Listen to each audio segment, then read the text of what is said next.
President TrumpDonald John TrumpMcCabe says he was fired because he opened a case against Trump McCabe. Trump said, "I don't care. I believe Putin." When confronted with U.S. intel on North Korea McCabe, Trump talked to me about his election victory during bizarre job interview. Moore's declaration of a national emergency to build his foolish border wall has been roundly assailed as irrational, illegal, and extremely dangerous.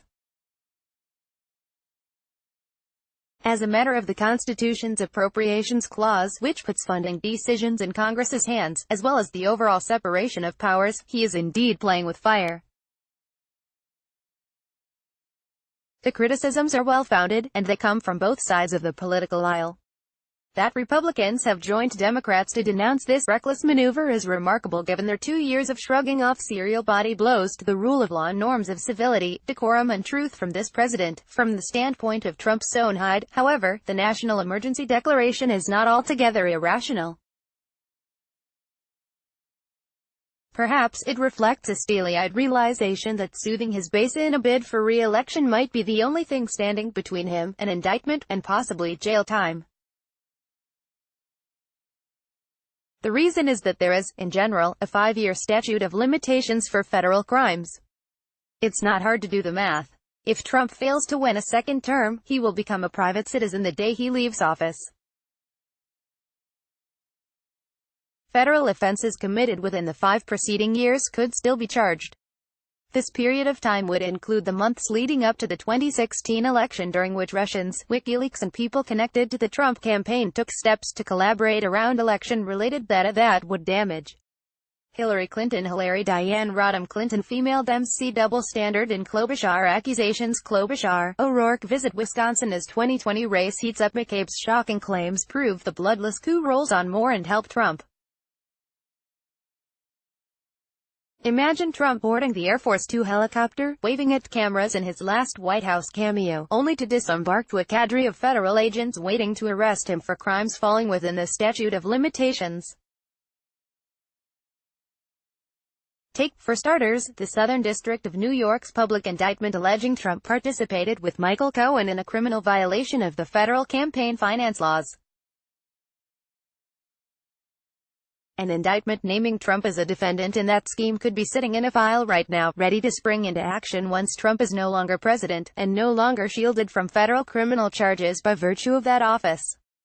Based only on the thin slice of publicly available facts, it's possible the Department of Justice has amassed sufficient evidence to charge Trump with additional crimes relating to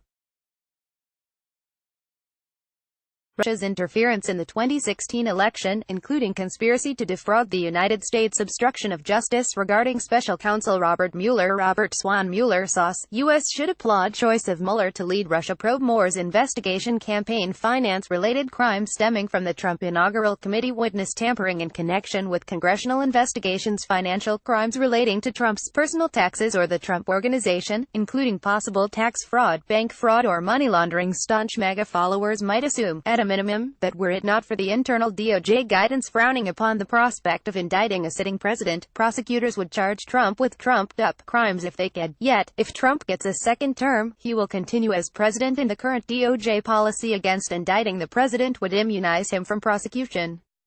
By the time those 8 years are up, the 5-year limitations period will have expired, and Trump would be off the hook for federal crimes, if any. State laws could have different limitations periods, but he might lose in 2020, even if the Mueller probe is long over by then, either naturally or via a dreaded firing of the special prosecutor himself. Career prosecutors within the DOJ could act on his report by dusting off the evidence giving rise to it. The cool irony of such an outcome is this: it would mean a political resolution of the current crises in the presidency, rather than a judicial one. Those who argue that impeachment is the only remedy for criminal abuses by a sitting president could hardly object to a voter-induced determination that a president should not remain in office for another 4 years. Nor could it reasonably be argued that the legal mantle of the presidency would follow the man into private life. To date, it seems clear that Republicans in Congress will not support Step 1 of impeachment proceedings, no matter how bad Trump's behavior gets. And Democrats know that if they go down that road without the votes in the Senate to impeach, it could backfire at the ballot booth. Thus, the national emergency declaration is a death throes attempt to hang on to Trump's core base, which voted for him on the premise that he'd build a wall, at Mexico's expense, of course, but that hardly matters anymore. In November 2020 may indeed be the most important presidential election in the history of the United States. Kim Welly is a former assistant U.S. attorney and associate independent counsel in the Whitewater investigation.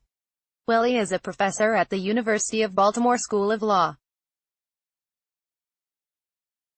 Her upcoming book, How to Read the Constitution, and Why, will be published in June. Follow her on Twitter at Kim_Welly.